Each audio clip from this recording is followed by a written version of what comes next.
بسم اللہ الرحمن الرحیم۔ محترم ناظرین، السلام علیکم۔ حرم کی چھت اور بیت اللہ۔ عشاء کی اذان حرم کے چاروں کونوں میں گونجی، ہر طرف خاموشی چھا گئی۔ اذان کے چند منٹوں بعد جماعت کھڑی ہو جاتی ہے۔ حرم کی چھت، سامنے کعبہ شریف، اوپر بیت المعمور، ایسے لگتا ہے جماعت کی نماز میں فرشتے بھی شریک ہیں۔ امام صاحب اتنے ڈوب کر قرات کرتے ہیں کہ ایک دم سناٹا چھا جاتا ہے۔ ایسے لگتا ہے اللہ اپنے بندوں سے ڈائریکٹ ہم کلام ہے۔ حرم کی چھت پر اتنا رش ہے کہ پتہ نہیں لگتا کہ کہاں بیٹھے ہیں۔ وضو کے لیے اٹھا تھا کہ جگہ بھول گیا۔ نماز ادا کرنے کے بعد بیگ کی تلاش ہوئی۔ آدھ گھنٹہ ادھر ادھر چکر لگا کر بیگ ملا۔ اللہ کا شکر ادا کیا کیونکہ اس بیگ میں وہ کاپیاں تھیں جن میں سفر کا احوال لکھا تھا۔ آج حرم میں شب جمعہ ہے۔ شب جمعہ گزارنے کے لیے زیادہ سے زیادہ لوگ آتے ہیں۔ ساری رات عبادت میں مصروف رہتے ہیں، اللہ کے سامنے عاجزی سے گڑ گڑاتے ہیں، استغفار کرتے ہیں اور اس کے سامنے روتے روتے بے خود ہو جاتے ہیں۔ چینی حاجیوں کا بڑا وفد چھت پر موجود ہے۔ نماز کے بعد بڑی خوشی سے حرم کی چھت پر گروپ فوٹو بنوا رہے ہیں۔ آج کا دن زندگی کا مبارک دن ہے۔ پتہ نہیں آج کا دن پانے کے لیے اللہ نے دنیا میں بھیجا تھا۔ آج ساری حسرتیں، ساری خواہشیں، ساری دعائیں، ساری آرزوئیں پوری ہو گئیں۔ بیت اللہ، اللہ کے سونے گھر کی دیوار پر جب ہونٹ پیوست ہوئے، مقدس دیوار نے ہونٹ اپنی طرف کھینچے، ہاتھ اس مقدس گھر کی دیواروں پر پھیرے، ہونٹ دیوار پر لگے تو ایسا لگا کہ میرے ہونٹ، میرا اپنا آپ یعنی وجود کروڑوں اربوں ہونٹوں میں جذب ہو گیا ہے۔ صدیوں سے ان دیواروں کو جو بوسے ملے ہیں، میں بھی ان میں مل گیا ہوں۔ میں فنا ہو گیا ہوں، میں ایک ذرہ تھا جو بڑے ذروں میں مل کر غائب ہو گیا ہے۔ بے خودی، مستی، جنوں کا عالم ہو گیا۔ ہذیانی سی کیفیت ہو گئی۔ کعبۃ اللہ پر ہونٹ لگتے ہی ایک بے خودی سی چھا گئی۔ رگوں پہ میں سنسنی دوڑ گئی۔ ہوش و حواس کھو گئے، چیخیں نکل آئیں، ضبط کے سارے بندھن ٹوٹ گئے۔ کچھ مانگنا یاد نہ رہا۔ یا اللہ، یہ لمحہ، یہ وقت کبھی ختم نہ ہو۔ یہ ہونٹ ادھر ہی پیوست ہو جائیں، کعبہ کی دیواروں کا حصہ بن جائیں، یہاں سے کبھی نہ ہٹیں۔ سب لوگ چلے جائیں، میں اکیلا رہ جاؤں۔ میں ہوں، میرا اللہ ہے اور اللہ کا گھر، یعنی اللہ، کعبہ اور بندہ۔ فنافی الکعبہ ہو جاؤں، سسکیاں، چیخیں اور اللہ کے گھر کے سامنے لغزشوں، خطاؤں، گناہوں، غلطیوں پہ ندامت۔ یا اللہ، تو نے اس خاص کار کو، گناہ گار کو، گناہوں میں لتھڑے ہوئے کو، دنیا دار کو اپنے گھر بلا لیا، اپنے گھر کا دیدار کرا دیا، پھر اس سے بڑھ کر اپنے گھر کی در و دیوار کو چومنے، دل میں بسانے اور اپنے آپ میں گم کرنے کا موقع دے دیا۔ آج سسکیاں اور آہیں نہیں بلکہ چیخیں نکل رہی ہیں، زور زور سے، بلند آواز سے، آنسوؤں سے دھاڑی تر ہے۔ دل کر رہا ہے کہ وقت تھم جائے، یہ منظر کبھی ختم نہ ہو۔ شکر ہے تیرا خدایا، میں تو اس قابل نہ تھا۔ تو نے اپنے گھر بلایا، میں تو اس قابل نہ تھا۔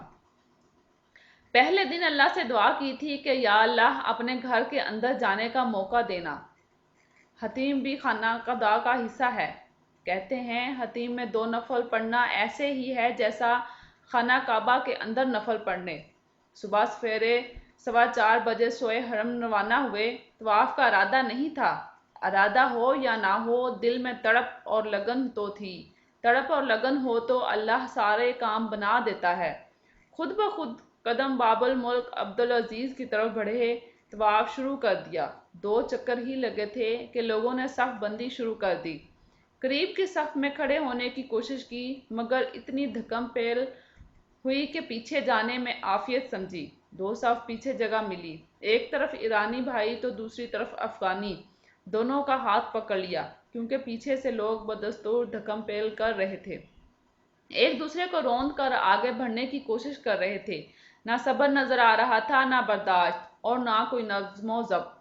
یہ سارے دیوانے مستانہ ہذیانی کیفیت میں مبتلا تھے، ادب و آداب کو ملحوظ خاطر رکھے بغیر اور دوسروں کا لحاظ کیے بغیر آگے بڑھنا چاہتے تھے۔ خانہ خدا کے ساتھ آج اللہ تعالیٰ نے امام کعبہ کی زیارت کروائی۔ کیا شان ہے امام کعبہ کی! نورانی چہرہ، باوقار چال، ایک جھلک دیکھنے کے لیے ہزاروں لوگ بے تاب 2 چکر پورے کر کے نماز کا انتظار کرنے لگے۔ سامنے کعبۃ اللہ، چاروں طرف سے بندگان خدا سے گھرے ہوئے اور ہزاروں لوگ طواف کرتے ہوئے۔ اپنے نصیب پر اشک آ رہا ہے، آنکھیں اسے دیکھتی جا رہی ہیں، دعائیں لبوں پہ آتی جا رہی ہیں۔ اس وقت بھی سامنے حرم پاک ہے، سامنے خانہ خدا ہے۔ یہ سطریں لکھ رہا ہوں مگر نظریں بدستور سامنے خانہ خدا کا پر ہے۔ سچ بتاؤں کہ جب خانہ کعبہ کی دیواروں پر ہونٹ پیوست کرنے کا سوچا تو ایسے لگا کسی مقناطیسی قوت نے، کشش نے خود بخود کھینچ لیا ہو۔ پہلے ڈرتے ڈرتے خانہ خدا کی دیواروں پہ ہاتھ پھیرے۔ دیواروں کو بوسہ دینے کی بات ابھی دماغ میں آئی ہی تھی کہ ایسے لگا کسی معاف الفطرت طاقت نے ہونٹوں کو کھینچ کر بیت اللہ کی دیواروں کے ساتھ لگا دیا ہو، ہونٹوں کو دیواروں پہ چسپاں کر دیا ہو۔ خود بخود ہونٹ خانہ خدا کی دیوار پر لگتے گئے، پیوست ہوتے گئے۔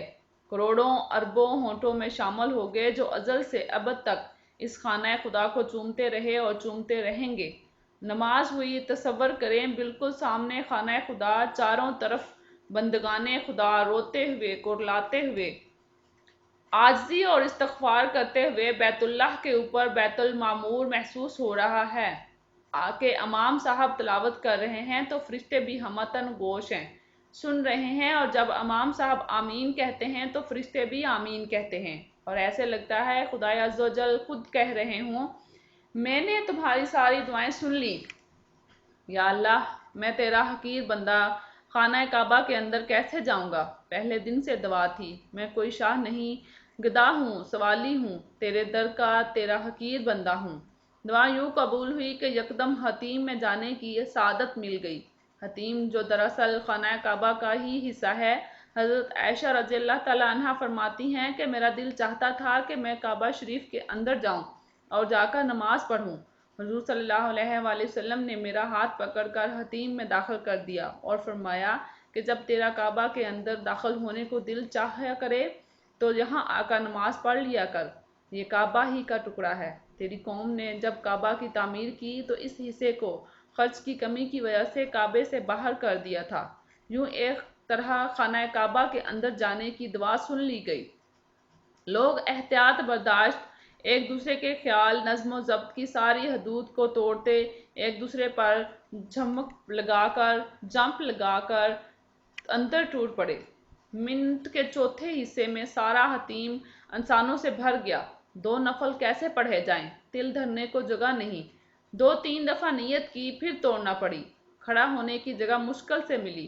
آخرکار ایک افریقی کام آیا، اس کا ساتھی 2 نفل پڑھ رہا تھا، اس نے اس کو اپنے حصار میں لیا ہوا تھا، اس کے ساتھ ذرا سی جگہ تھی، گھسنے کی کوشش کی، کامیابی ہو گئی۔ اس کے ساتھ ہی دھڑکتے دل، اکھڑتی سانسوں کے ساتھ 2 نفل کی نیت باندھ لی۔ افریقی نے ساتھی سمیت عاجز کو بھی حصار میں لیے رکھا۔ وہ 2 نفل سرمایہ حاجات ہیں، ساری زندگی یاد رہیں گے۔ وہ ایسے گرا سجدے میں ہیں جو کبھی کبھار ہی ہوتے ہیں۔ رش تھا، دھکے تھے، مگر دل ڈائریکٹ اللہ سے ہم کلام تھا۔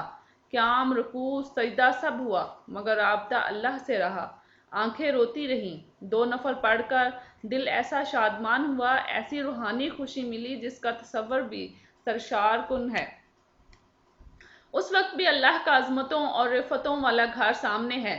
اس کتاب اللہ کا کعبہ اور بندہ کا مقصد صرف اور صرف یہ ہے کہ قائرین میں جذبہ پیدا ہو، شوق پیدا ہو اللہ کے گھر آنے کا، یہاں ٹھہرنے کا، رحمتیں برکتیں سمیٹنے کا۔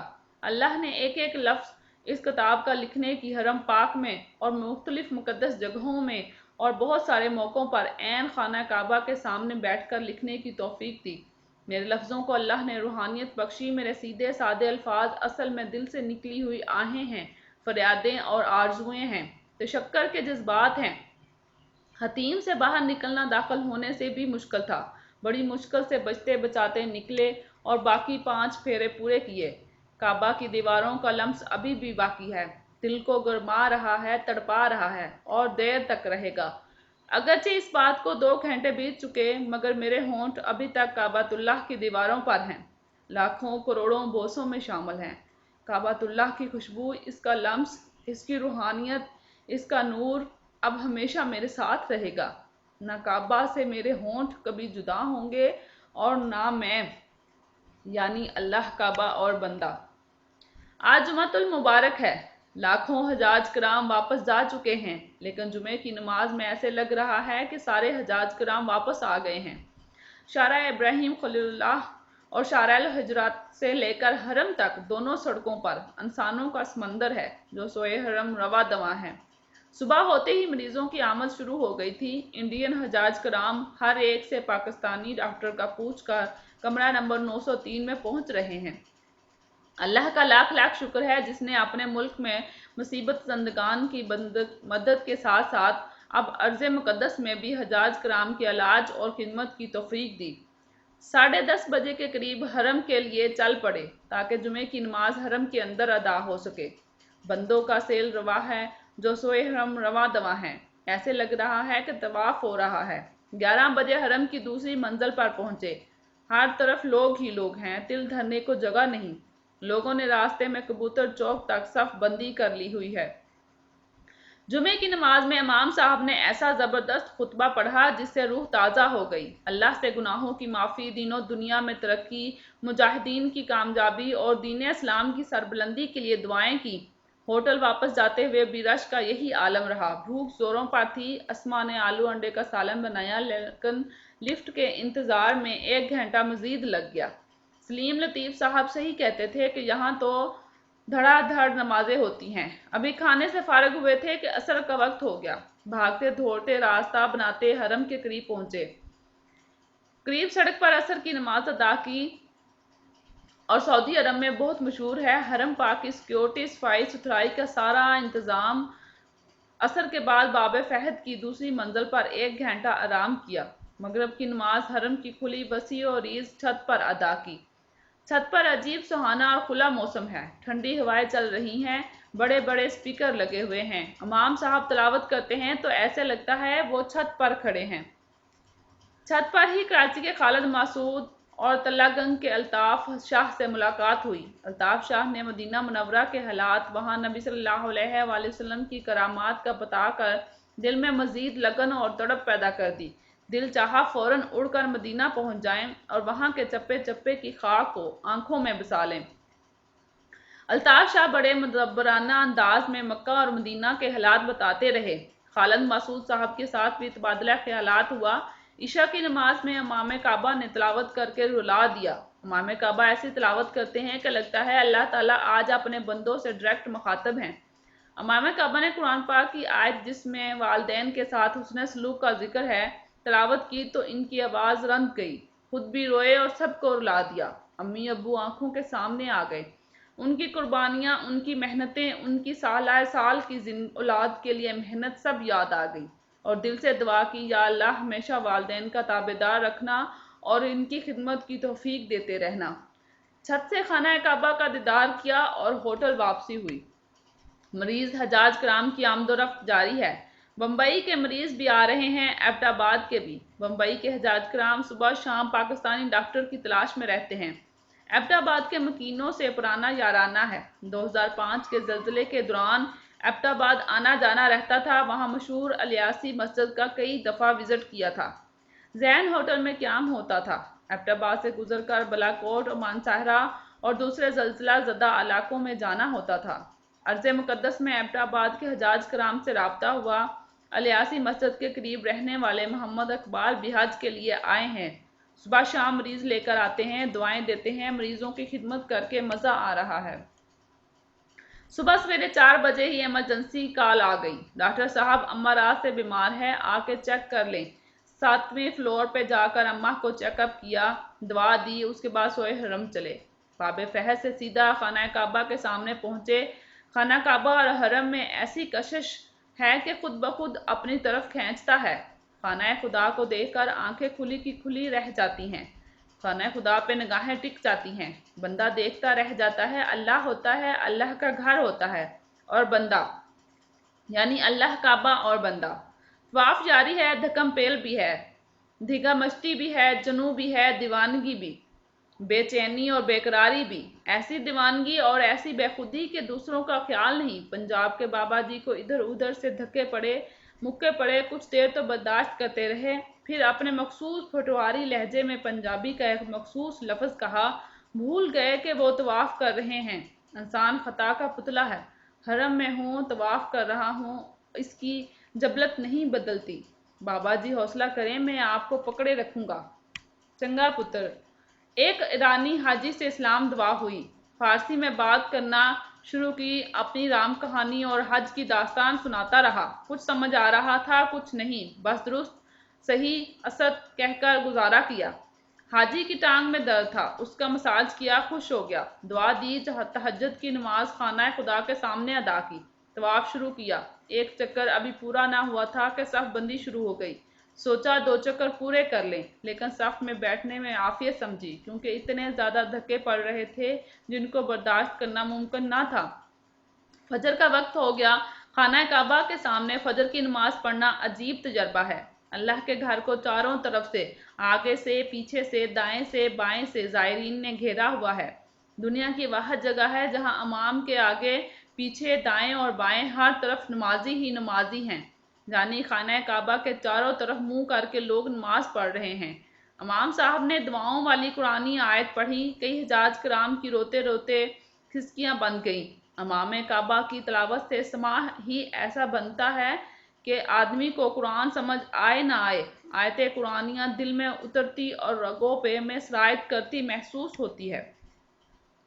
نماز کے بعد ملک عزیز پاکستان، اہل خانہ اور دوستوں عزیزوں کے لیے دعائیں کیں۔ سب سے زیادہ دعائیں اپنے ملک کے لیے زبان اور دل سے نکلتی ہیں۔ پاکستان ہے تو ہم ہیں، ملک ہی سے عزت ہے۔ اللہ پاکستان کو ہمیشہ سلامت اور اندرونی بیرونی خطرات سے محفوظ رکھے، اس کے دشمنوں کو صفحہ ہستی سے مٹا دے اور عالم اسلام کو سربلندی عطا فرمائے۔ ابھی امام صاحب نے ایک طرف سلام پھیرا تھا کہ لوگ جو نتھی روڈز ساؤتھ افریقہ کے کرکٹر سے بھی بڑی جست لگا کر خانہ کعبہ کی دیواروں، حجر اسود، رکن یمانی کی طرف چل دوڑے، اور وہ دھکم پیل اور دھگم مچتی اور کشتی ہوئی کہ الامان الحفیظ۔ آج تو پیچھے رہنے میں ہی عافیت سمجھی، مگر 7 چکر 7 پھیرے پورے کرنے تھے۔ کعبہ کو، اللہ کے گھر کو جی بھر کے اور قریب سے دیکھا، اللہ کے گھر کے بالکل قریب سے 7 چکر پورے کیے، اللہ کا شکر ادا کیا۔ اب یہاں سے جانے میں چند دن رہ گئے ہیں، سوئے مدینہ روانہ ہونا ہے، نبی صلی اللہ علیہ وآلہ وسلم کے دیس میں جانا ہے۔ مکہ میں گروپ کی طرف سے زیارتیں کرنے کا پروگرام ہے۔ 7:30 بجے المفصلہ سے روانہ ہوئے۔ راستے میں طارق شاہ نے بتایا کہ سامنے کدئی کا علاقہ ہے، جہاں 2 لاکھ گیلن پانی روزانہ بھرنے کا انتظام ہے۔ اس کے بعد غار ثور کا مقام دور سے دکھایا۔ ہزاروں لوگ اوپر جا رہے تھے۔ اللہ نے کچھ دن پہلے غار ثور کی زیارت کرائی تھی۔ نبی صلی اللہ علیہ وآلہ وسلم اور ابو بکر صدیق رضی اللہ تعالیٰ عنہ کی غار تک جانے اور اوپر چڑھنے کا موقع ملا تھا۔ جبل رحمت وہ مقام ہے جہاں آپ صلی اللہ علیہ وآلہ وسلم نے آخری خطبہ ارشاد فرمایا، روحوں کا اجتماع ہوا، حضرت آدم علیہ السلام، حوا علیہ السلام کی ملاقات ہوئی، ہزاروں زائرین موجود ہیں۔ جبل رحمت، غار ثور، غار ہرا کے بعد وہ جگہ ہے جہاں اللہ نے آنے کی توفیق دی۔ انڈونیشیا، بنگلہ دیش، پاکستان، انڈیا کے ہزاروں زائرین موجود ہیں۔ عورتیں، مرد، کچھ بچے سمیت بوڑھی عورتیں اور مرد سب اوپر جا رہے ہیں۔ مقام عرفات بالکل خالی ہے، مگر جبل رحمت پر رونق ہے۔ لوگ گروپس کی شکل میں اوپر چڑھ رہے ہیں، دعائیں پڑھ رہے ہیں۔ جبل رحمت پر چڑھ کر مکہ کا شہر صاف نظر آتا ہے۔ یہی وہ جگہ ہے جہاں قصوہ رکی تھی۔ نبی صلی اللہ علیہ وآلہ وسلم نے حجۃ الوداع کا معرکۃ العراء خطبہ دیا، جو اسلام کا عین ہے۔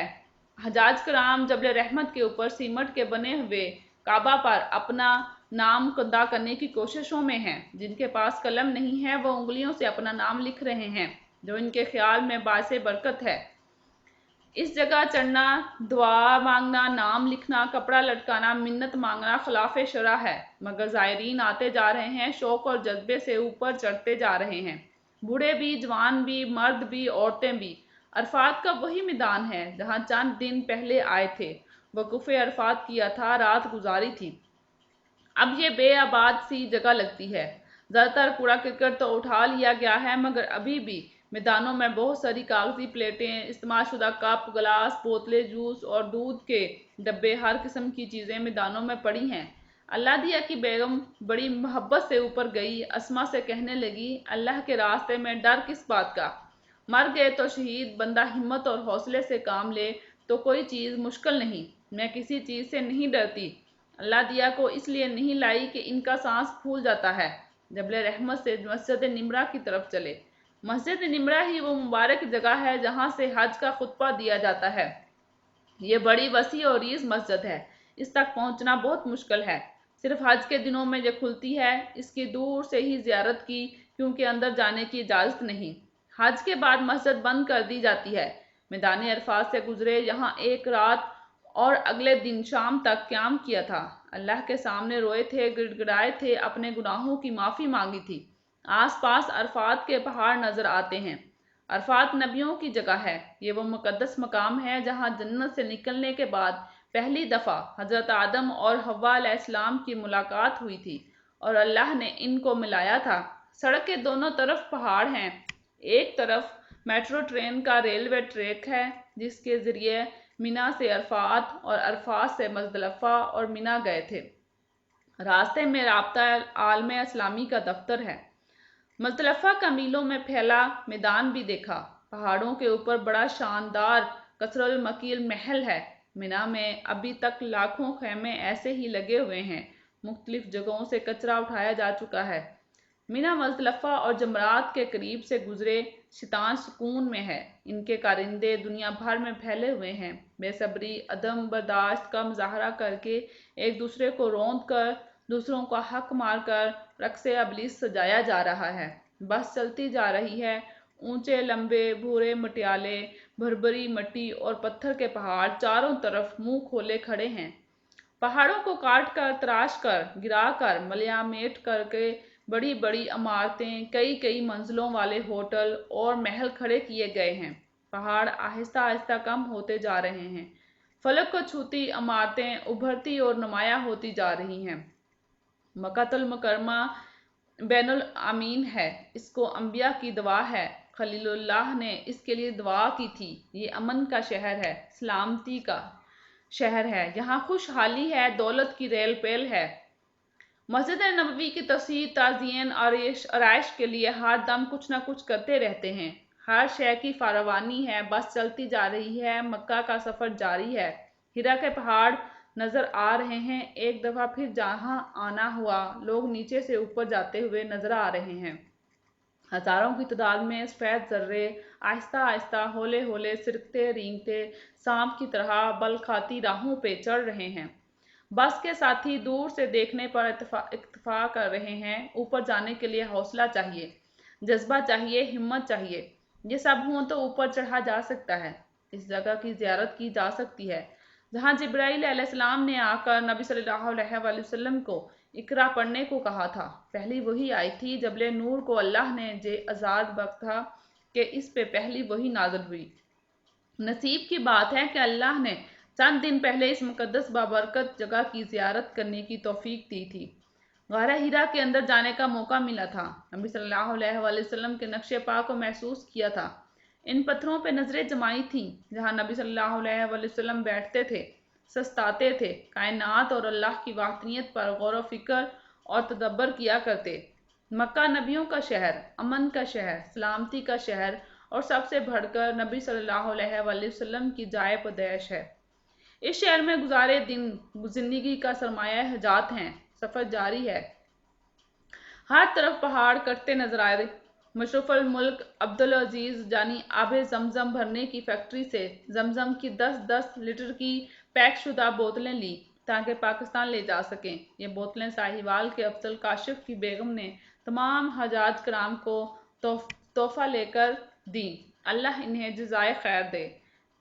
اندازہ کریں، تصور میں لائیں، حرم کی وسیع اور عریض چھت، سامنے اللہ کا گھر، کالی گھٹائیں، کالی بدلیاں، موسم میں خنکی ہلکی ہلکی بوندیں، سہانا سما، رومان پرور منظر۔ اللہ کے گھر کے ارد گرد ہزاروں دیوانے، مستانے، دیوانیاں، مستانیاں نیچے دوسری منزل اور چھت پر طواف کرتے ہوئے۔ اس سے بڑا روحانی، ایمان پرور اور اصلی رومانٹک منظر اور کیا ہوگا؟ یہ فضائیں، یہ گھٹائیں، یہ بدلیاں وہی ہیں جو نبی صلی اللہ علیہ وآلہ وسلم کے دور میں ہوتی تھی۔ ان ہواؤں کا ہونے سے ابو بکر صدیق رضی اللہ تعالیٰ عنہ ہوتے تھے، عمر خطاب رضی اللہ تعالیٰ عنہ ہوتے تھے، عثمان غنی رضی اللہ تعالیٰ عنہ ہوتے تھے، علی مرتضیٰ رضی اللہ تعالیٰ عنہ ہوتے تھے، اور تمام دوسرے جانثار صحابہ کرام رضی اللہ تعالیٰ عنہ ہوتے تھے۔ یا اللہ، ان گھٹاؤں سے، ان فضاؤں سے، تیرے گھر سے، تیرے حرم سے نبی صلی اللہ علیہ وآلہ وسلم کی خوشبو آ رہی ہے۔ نبی صلی اللہ علیہ وآلہ وسلم ادھر آتے محسوس ہو رہے ہیں۔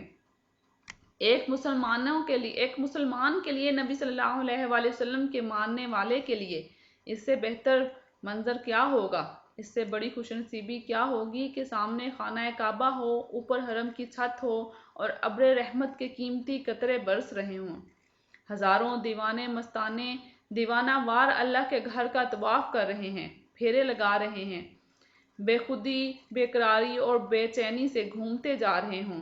گھوم کر جوں جوں ابر کرم، ابر رحمت برستا جا رہا ہے، دیوانوں مستانوں کی بے خودی میں، بے قراری میں، بے چینی میں اضافہ ہوتا جا رہا ہے۔ ظہر کی اذان ہوا چاہتی ہے، مگر دیوانوں کا بے خودی میں طواف جاری ہے۔ کسی کے چکر مکمل ہو گئے ہیں، کسی نے ابھی شروع کیے ہیں۔ شوق، جنون، جذبے، بے خودی کے عالم میں اللہ کے گھر بیت العتیق کو تکے جا رہا ہے۔